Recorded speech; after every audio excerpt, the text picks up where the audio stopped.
Kalau aku bilang ke kamu bahwa kita bukan peradaban paling pintar yang pernah hidup di bumi, apa kamu bakal percaya? Kalau aku bilang bahwa sebelum kita, sebelum listrik, sebelum beton, sebelum mesin, sudah ada peradaban yang memahami energi dengan cara yang jauh lebih dalam daripada kita sekarang.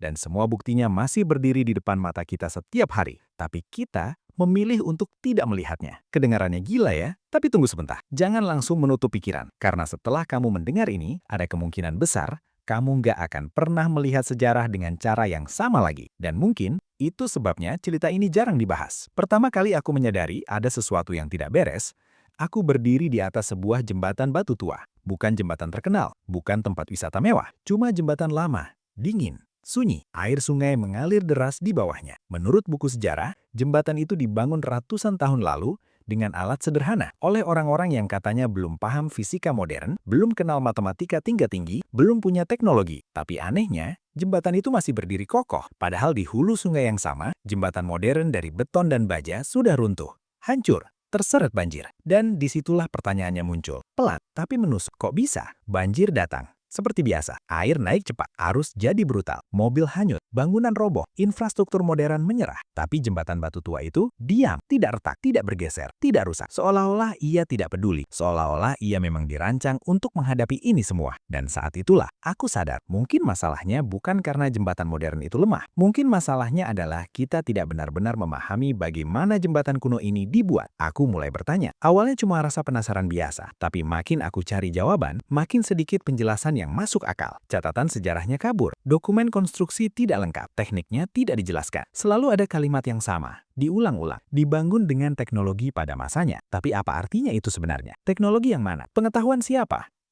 Dan kenapa teknologi itu justru menghasilkan struktur yang lebih tahan dibanding apa yang kita bangun sekarang dengan komputer, simulasi, dan mesin berat?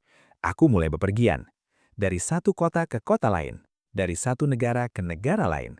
Jembatan batu tua, saluran air kuno, bangunan raksasa dari zaman yang katanya primitif. Dan polanya selalu sama. Struktur tertua justru yang paling tahan terhadap bencana. Banjir, gempa, erosi, waktu. Semuanya gagal merobohkan mereka. Sementara bangunan modern, yang katanya lebih canggih, seringkali tidak bertahan bahkan 1 abad. Di satu kota tua di Eropa, aku melihat fondasi jembatan yang tenggelam jauh ke dalam dasar sungai. Bukan 2 atau 3 meter, puluhan meter. Batu besar ditanam lurus ke batuan dasar, di sungai yang arusnya deras. Dan menurut sejarah resmi, ini dilakukan ratusan tahun lalu tanpa mesin hidrolik, tanpa pompa modern, tanpa alat berat. Katanya pakai kayu, tali, dan tenaga manusia. Jujur saja, masuk akal nggak sih? Bahkan dengan teknologi sekarang, pekerjaan seperti itu termasuk ekstrim dan mahal. Tapi mereka melakukannya berkali-kali, dengan presisi sempurna. Penjelasan resmi seringkali terdengar hampir seperti lejokan. Ada yang bilang mereka mencampur telur ke dalam mortar supaya lebih kuat. Telur, seolah-olah protein bisa menjelaskan bagaimana kamu menanam pilar batu sedalam 40 atau 50 meter di sungai yang mengalir kencang. Tapi anehnya, penjelasan absurd itu diterima begitu saja. Tidak dipertanyakan, tidak dikritisi. Karena mungkin mempertanyakan terlalu dalam bisa membawa kita ke kesimpulan yang tidak nyaman. Dan bukan cuma satu jembatan, bukan satu kota. Di Prancis ada bangunan batu raksasa yang katanya dibangun 2000 tahun lalu. Balok-balok batunya beratnya bertonton, disusun tanpa semen, tapi pas sempurna. Tidak ada celah, tidak ada penguat baja. Tapi bangunan itu bertahan dari banjir besar yang menghancurkan jembatan beton modern di sekitarnya. Lagi-lagi, pola yang sama. Yang tua bertahan, yang baru runtuh. Aku mulai mengumpulkan data, catatan banjir, laporan teknik, arsip lama. Dan hasilnya mengejutkan.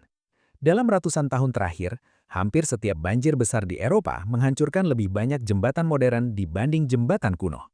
Secara statistik, ini bukan kebetulan. Ini sistematis. Seolah-olah struktur kuno itu memang dirancang dengan pemahaman yang berbeda. Bukan melawan alam, tapi bekerja sama dengannya. Tidak ada jurnal teknik besar yang benar-benar membahas ini. Tidak ada diskusi terbuka. Semuanya seperti disapu ke bawah karpet. Padahal implikasinya besar. Kalau bangunan kuno lebih unggul, berarti ada pengetahuan yang silang. Pengetahuan tentang energi, tekanan air, resonansi, aliran air dan bagaimana semua itu berinteraksi dengan batu dan geometri. Aku menemukan laporan lama dari tim insinyur internasional. Mereka ditugaskan untuk meneliti kenapa bangunan abad pertengahan bertahan lebih lama daripada bangunan modern. Kesimpulan mereka mengejutkan. Teknik konstruksi yang digunakan terlalu maju untuk direplikasi dengan teknologi sekarang. Bukan karena mahal, tapi karena kita tidak tahu caranya. Laporan itu diterbitkan sekali, lalu menghilang. Tidak ada kelanjutan, tidak ada pendanaan. Seolah-olah ada yang bilang, jangan gali lebih dalam. Semakin aku menyelidiki langsung ke lokasi, semakin jelas perbedaannya. Di bawah banyak jembatan kuno, ada saluran air yang dipahat langsung ke dasar sungai. Saluran ini mengarahkan arus air menjauh dari fondasi. Jadi bukannya menghantam pilar, air justru membantu menstabilkannya. Ini bukan kebetulan. Ini desain. Ini pemahaman mendalam tentang dinamika fluida. Prinsip ini baru secara resmi dipelajari dengan komputer di abad ke-20. Tapi entah bagaimana sudah diterapkan ribuan tahun lalu. Di sebuah desa terpencil di Eropa, aku menemukan jembatan kuno yang tidak tercatat di peta wisata. Penduduk lokal menyebutnya jembatan iblis. Mereka tidak tahu siapa yang membangunnya. Hanya tahu bahwa jembatan itu selalu ada. Aku menghabiskan waktu berhari-hari di sana. Mengamati air, mengamati batu. Dan aku melihat ukiran di fondasi. Bukan hiasan, bukan simbol religius, tapi diagram, rasio geometris, pola tekanan. Hal-hal yang seharusnya tidak dipahami oleh masyarakat primitif. Aku mengirim foto-foto itu ke beberapa ahli. Banyak yang tidak membalas. Tapi satu orang, seorang profesor teknik sipil yang sudah pensiun, akhirnya merespons. Setelah 2 minggu, dia menelpon aku. Suaranya gemetar. Katanya, siapapun yang membuat ini memahami resonansi, tekanan gelombang air, dan bagaimana batu bereaksi terhadap energi. Prinsip yang baru dipelajari manusia modern di pertengahan abad ke-20. Dan itu seharusnya tidak ada di sana. Percakapan itu mengubah segalanya.